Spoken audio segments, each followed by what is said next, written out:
প্রথম ও দ্বিতীয় শ্রেণীর সরকারি চাকরিতে কোটা পুনর্বহালের প্রতিবাদ ও কোটা সংস্কারের দাবিতে ঢাকা রাজশাহী মহাসড়ক অবরোধ করেছেন রাজশাহী বিশ্ববিদ্যালয়ের শিক্ষার্থীরা।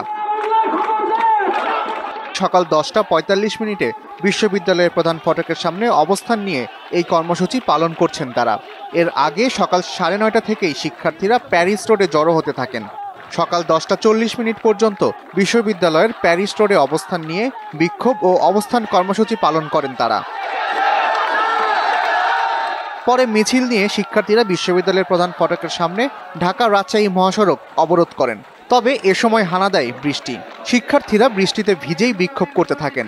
গত 5 জুন সরকারি প্রথম ও দ্বিতীয় শ্রেণীর চাকরিতে মুক্তিযোদ্ধা সহ অন্যান্য কোটা বাতিল করে জারি করা পরিপত্র অবৈধ ঘোষণা করেন হাইকোর্ট। ফলে সরকারি চাকরিতে 30% মুক্তিযোদ্ধা কোটা বহাল থাকবে।